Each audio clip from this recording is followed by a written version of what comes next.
Boa tarde a todos. Sou Ian Nunes, gerente de relações com investidores da Tegma. Sejam bem-vindas e bem-vindos à conferência da Tegma para a discussão dos resultados do terceiro trimestre de 2025. Essa conferência está sendo gravada e o replay poderá ser acessado no site de relações com investidores da Tegma. Informamos que todos os participantes estarão apenas assistindo à conferência durante a apresentação e, em seguida, iniciaremos a sessão de perguntas e respostas, quando mais instruções serão fornecidas. Para os ouvintes da conferência em inglês, disponibilizamos no chat o link da apresentação em inglês, para o acompanhamento. Haja vista que projetaremos somente a versão em português. Gostaria agora de passar a palavra para Nivaldo, CEO da Tegma, que dará início à apresentação. Por favor, Nivaldo, pode prosseguir. Boa tarde a todas e todos. Sou Nivaldo Tuba, CEO da Tegma, e em nome de toda a empresa agradeço mais uma vez a participação em nossa teleconferência de resultados. Comigo aqui tem o Ramon Pérez, nosso diretor financeiro de RI, e Ian Nunes, nosso gerente executivo de RI. Como de costume, iniciamos nossa apresentação pelo slide 2, onde as senhoras e os senhores poderão encontrar nosso disclaimer a respeito das nossas declarações prospectivas. Passando agora para o slide 3, mostramos os destaques do trimestre. Primeiro, gostaríamos de comentar a distribuição de dividendos e juros sobre capital próprio aprovada em reunião do Conselho de Administração ontem.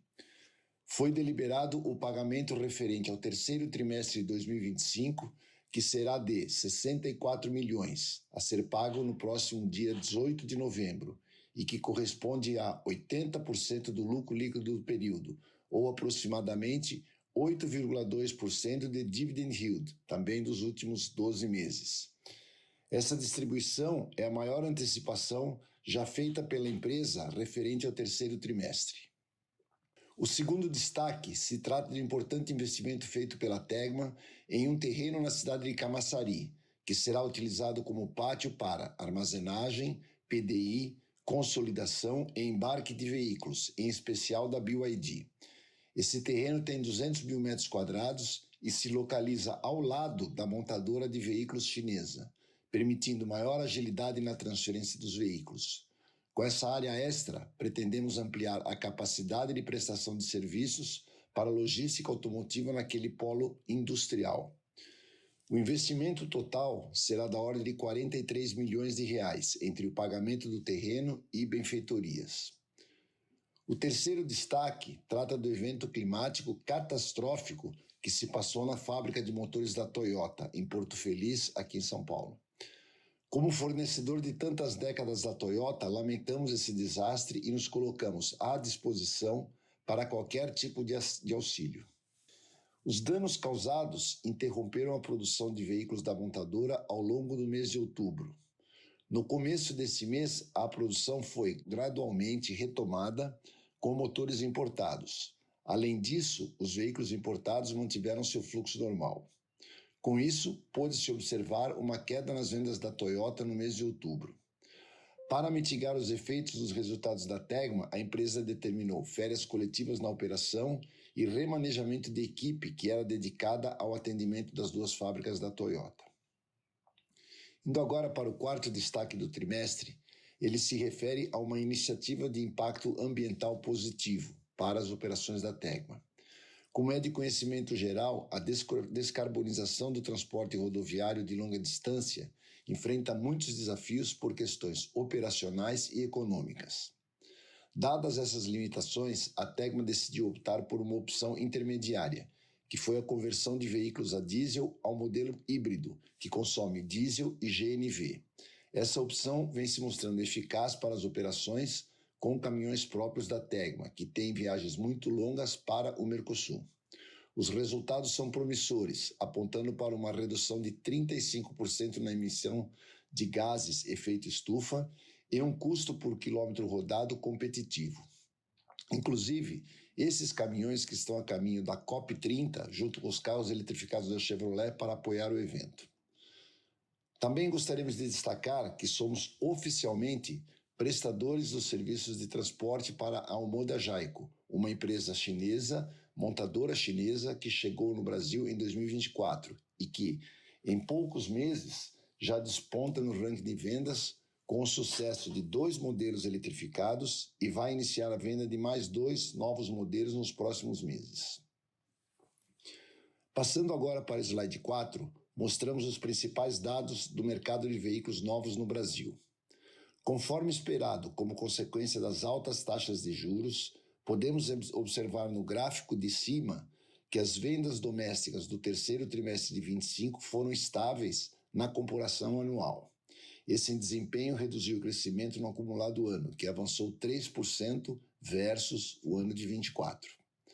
Abaixo à esquerda, mostramos que a produção no terceiro trimestre de 25 também se estabilizou na comparação com 24, em função dos desempenhos das vendas internas e dos altos estoques.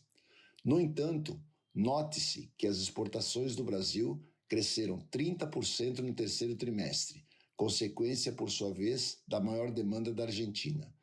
No acumulado ano, destaca-se o crescimento de quase 50% das exportações. Agora, no slide 5, apresentamos os principais indicadores operacionais da divisão de logística automotiva. A quantidade de veículos transportados no terceiro trimestre de 25 foi de 198 mil unidades, ou seja, 2,6% inferior na comparação anual. Essa queda é um reflexo da estabilidade das vendas domésticas e a redução do market share, que se retraiu 1,8 pontos percentuais na comparação anual, atingindo 24% no terceiro trimestre de 25. Essa queda do market share na comparação anual se deu em função do desempenho inferior à média do mercado de montadoras que temos importante exposição. Vale, no entanto, salientar que é este o mais alto nível de market share de 25, demonstrando uma recuperação neste indicador. Por último, a distância média das viagens no terceiro trimestre de 25 foi 4,6% superior na comparação anual, em função do aumento das quantidades das vendas de veículos nas regiões norte e nordeste do Brasil. Após esses destaques, eu passo a palavra ao nosso diretor financeiro, Ramon Pérez, que irá falar dos nossos resultados, fluxo de caixa e demais indicadores. Ramon, por favor. Boa tarde a todos. Passamos para o slide 6. Vamos falar sobre os resultados da divisão de logística automotiva. Podemos ver no gráfico acima que houve um crescimento de 7% na receita líquida da divisão no terceiro trimestre, o que ocorreu em função do aumento da distância média e do reajuste de tarifas. O desempenho positivo da Fastline, nossa unidade de logística de veículos seminovos e motocicletas novas, também contribuiu positivamente para esse crescimento. Nesse trimestre, tivemos alguns eventos não recorrentes que afetaram negativamente as deduções da receita bruta em 5,2 milhões de reais, como mudanças de critérios de apuração de crédito de ICMS e descontos comerciais, conforme detalhado em nosso earnings release.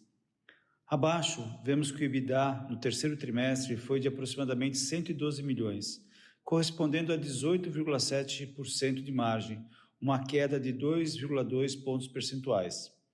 Essa queda decorre dos fatos explicados que afetaram a receita líquida, além de custos adicionais provenientes de picos de movimentação de veículos em regiões que necessitaram de suporte adicional, como a região norte e a operação no Espírito Santo, para veículos importados. No slide 7, mostramos os resultados da divisão de logística integrada. Observamos que a receita líquida no terceiro trimestre reduziu-se em 18% na comparação anual.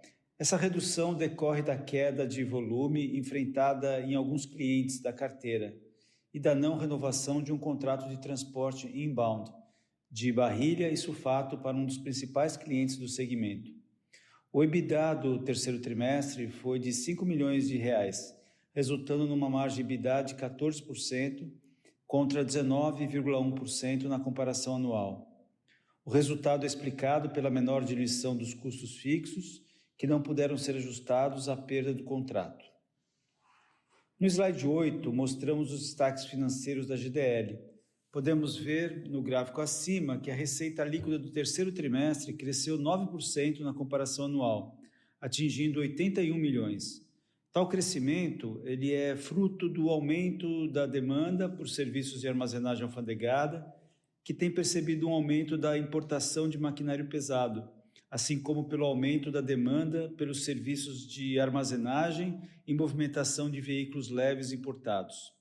Nos gráficos abaixo, mostramos à esquerda a evolução do lucro líquido da joint venture, que foi de 16 milhões no terceiro trimestre, com uma queda nas margens em comparação anual. Apesar da expansão da receita, essa queda é decorrência do reajuste do aluguel das principais áreas utilizadas pela GDL em setembro de 2024, conforme explicamos em resultados anteriores. No gráfico ao lado, mostramos os dividendos da GDL de 25, que foram substancialmente inferiores ao de 24 em função do pagamento em 24 de lucros acumulados de exercícios anteriores. Seguindo para o slide 9, apresentamos os resultados consolidados. A receita líquida do terceiro trimestre foi de 634 milhões de reais, representando um crescimento de 5% na comparação anual. Esse avanço na receita decorre do crescimento reportado pela divisão de logística automotiva. Abaixo, vemos que no terceiro trimestre a margem EBITDA se retraiu de 20,8% para 18,4% na comparação anual, devido aos eventos não recorrentes nas deduções da receita bruta e aos custos operacionais adicionais da logística automotiva, ao crescimento das despesas, e as despesas, por sua vez, cresceram 14% em função de maiores honorários advocatícios, em parte ligados ao arquivamento de processos judiciais, ao aumento de custo com pessoal proveniente de adequações de quadros e do aumento da amortização proveniente do novo ERP, conforme detalhamos em nosso earnings release. Por fim, o lucro líquido do terceiro trimestre foi de 80 milhões, 5% inferior na comparação anual, uma redução de 1,4 ponto percentual da margem líquida para 12,6%. Esta perda pode ser explicada pela queda das margens operacionais e pela pequena redução da equivalência patrimonial. Passando agora para o slide 10, apresentamos no gráfico à esquerda o ciclo de caixa ao final do terceiro trimestre, que foi de 37 dias, em linha com o patamar do último trimestre. O CAPEX no terceiro trimestre foi de 19 milhões, ou 2,9% da receita líquida.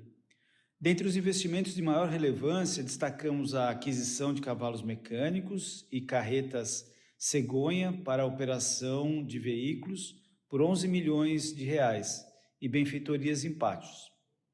Por fim, à direita, mostramos o fluxo de caixa livre da companhia, que no terceiro trimestre foi positivo em 15 milhões.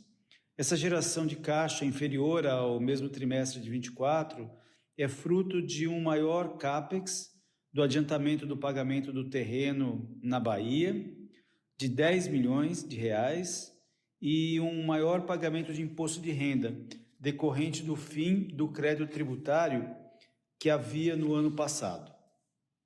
No slide 11, apresentamos detalhes da nossa estrutura de capital. No gráfico à esquerda, podemos ver o caixa atual de 246 milhões de reais, valor significativamente superior às amortizações da dívida dos anos seguintes. Nesse trimestre, a Tegma realizou o pagamento de 23 milhões de um empréstimo bancário.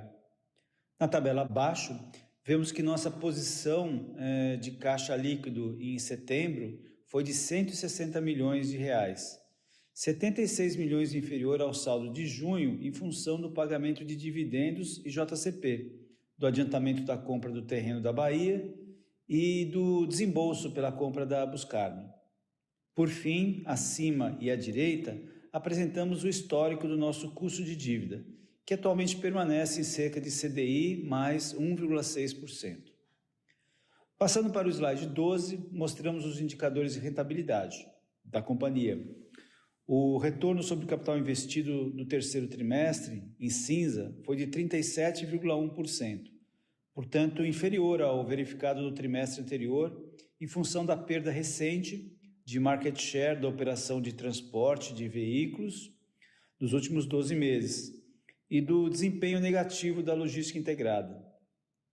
Também no caso do ROI, na linha laranja, constata-se retorno de 28,6%, levemente abaixo do último trimestre, decorrência do desempenho operacional inferior recentemente.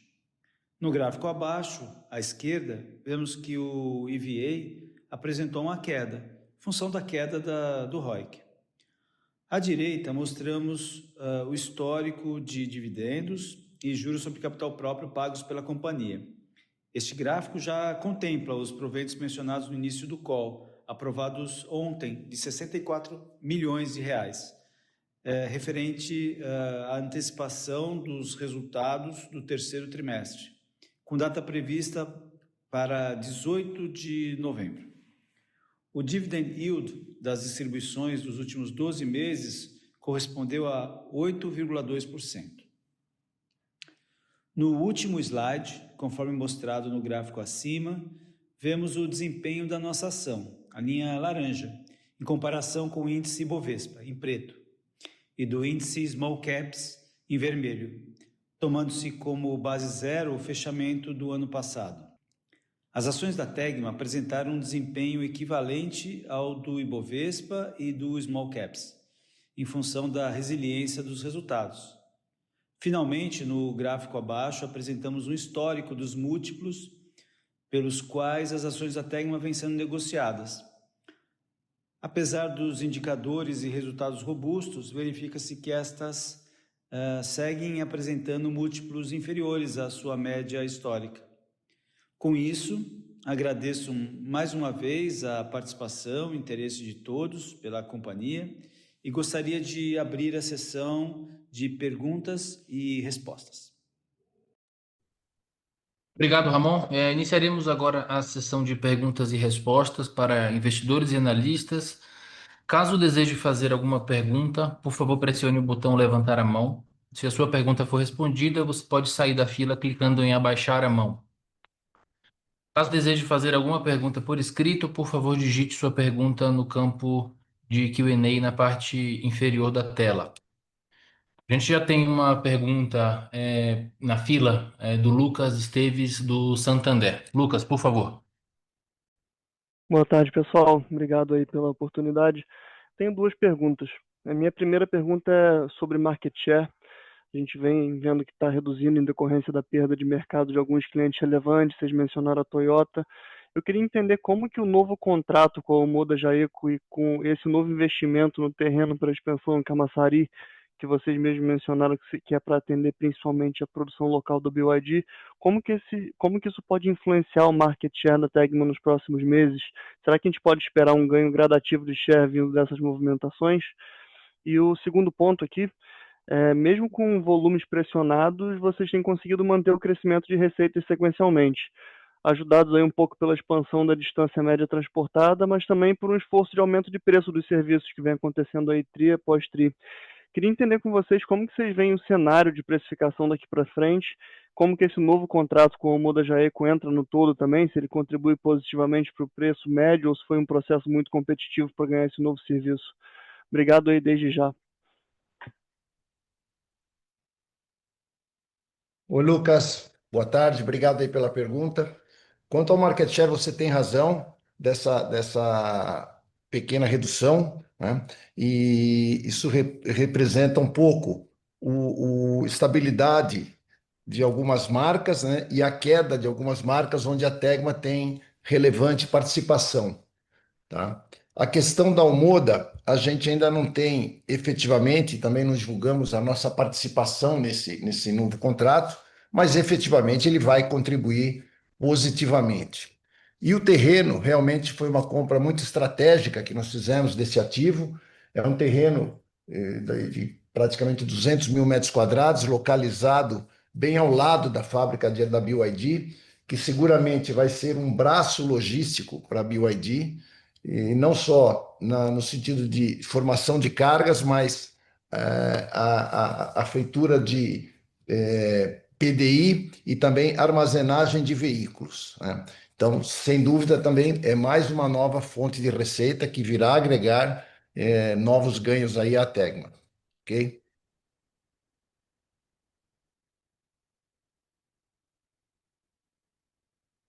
Perfeito. Em relação à precificação, outro ponto que eu tinha mencionado, como que vocês veem o cenário de precificação daqui para frente e esse contrato aí com o Modo também, se ele contribui positivamente frente à média de preço?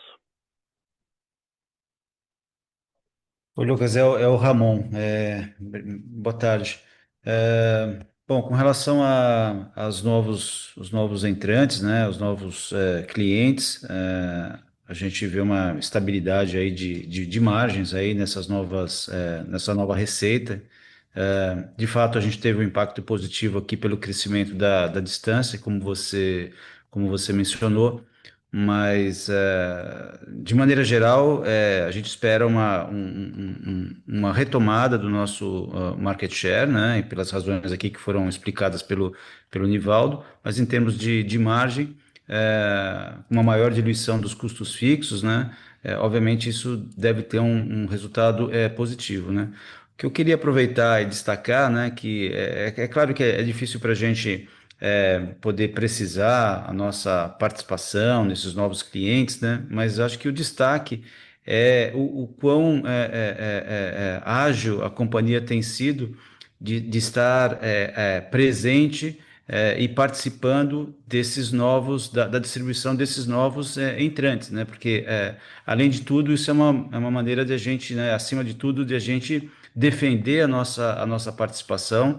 Obviamente, se a gente tem uma participação importante nesses novos entrantes, se eles têm um crescimento de market share próprio, a gente vai acabar se beneficiando disso, né?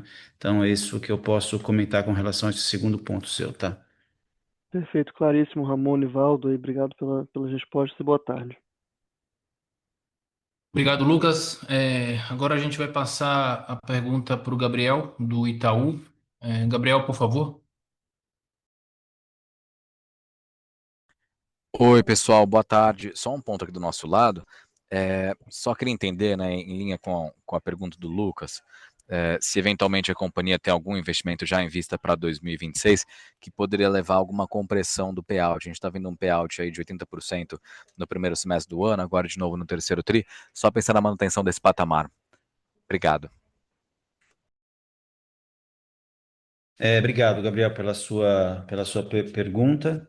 Ah, bom, a gente tá no processo de discussão do orçamento para o ano que vem.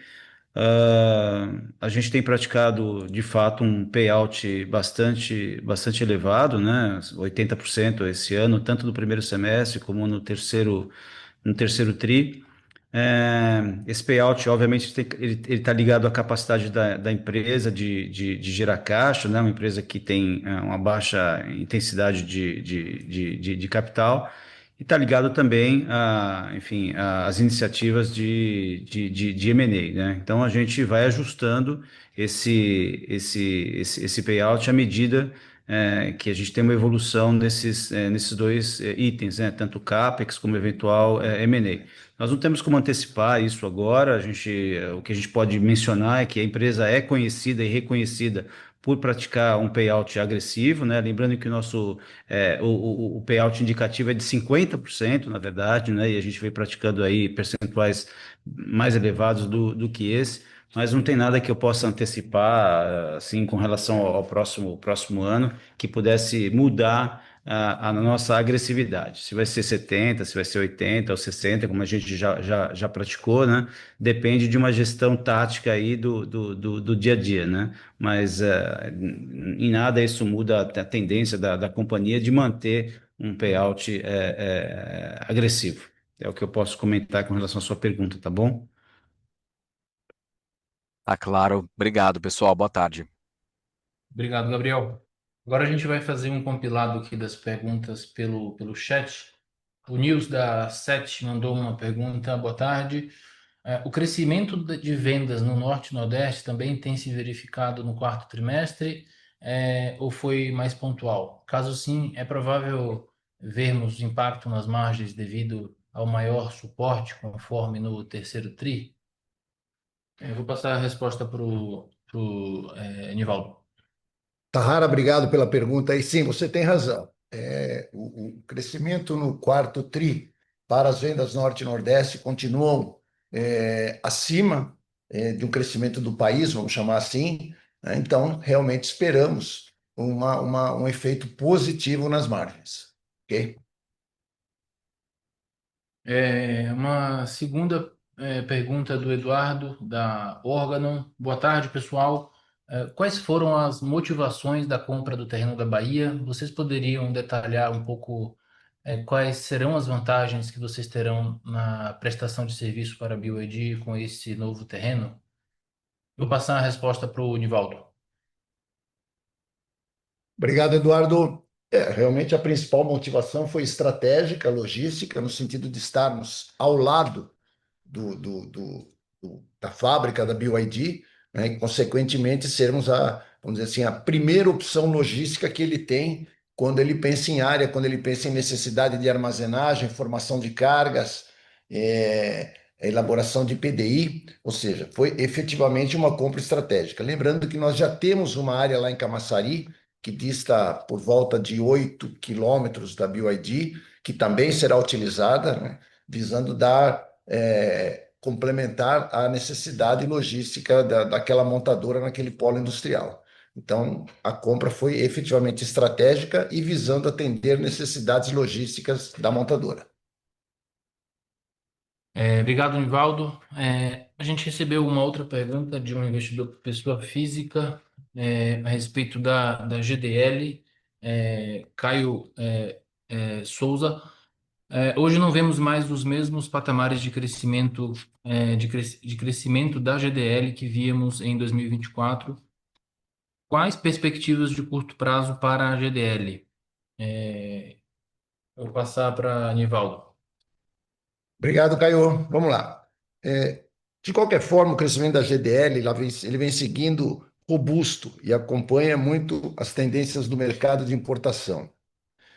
A gente observou um grande boom em 2024 na importação de veículos chineses, né? Levando nesses 9 primeiros meses, as vendas de veículos importados cresceram 37%, enquanto neste ano o crescimento foi de apenas 11%.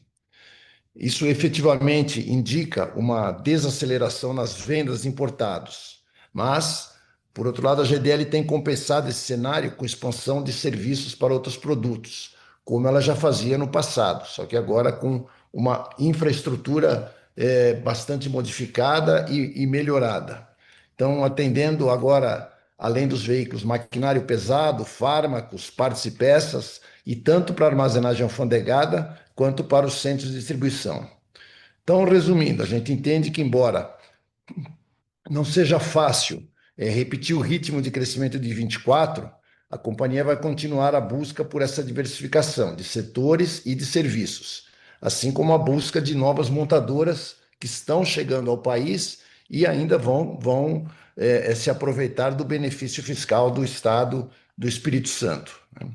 A gente também pode acrescentar isso, que ocorreu uma pequena queda na rentabilidade da companhia devido a um realinhamento dos valores de aluguel na região.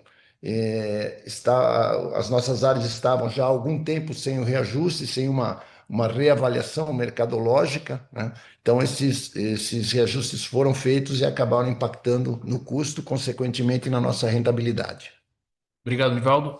Vamos agrupar mais algumas perguntas do Q&A aqui. Só um instante, por favor.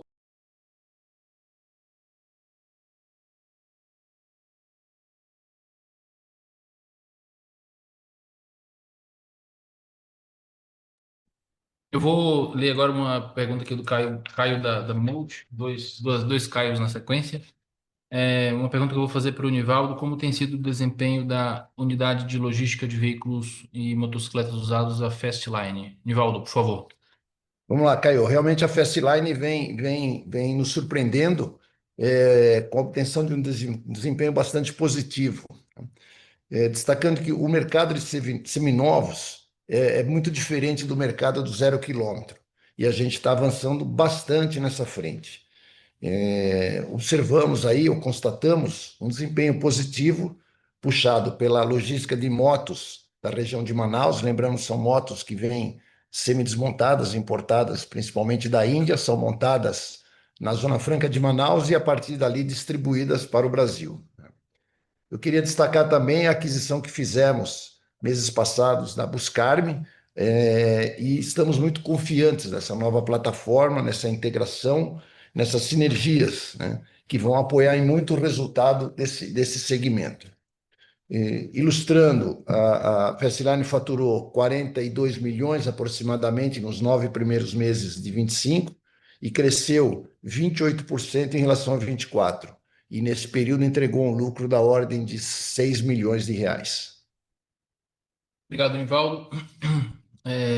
Fazendo uma última chamada, se alguém tem alguma outra pergunta para fazer antes de passar para o encerramento. Nivaldo, por favor, suas considerações.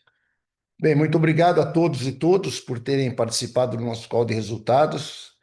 Nós ratificamos nossas apresentações, nossas demonstrações, onde mostramos bons resultados e um ótimo payout no trimestre. Vamos trabalhar com bastante afinco aí para manter esses bons resultados no quarto trimestre e encerrarmos o ano de 25 com bastante sucesso. Uma boa tarde a todos.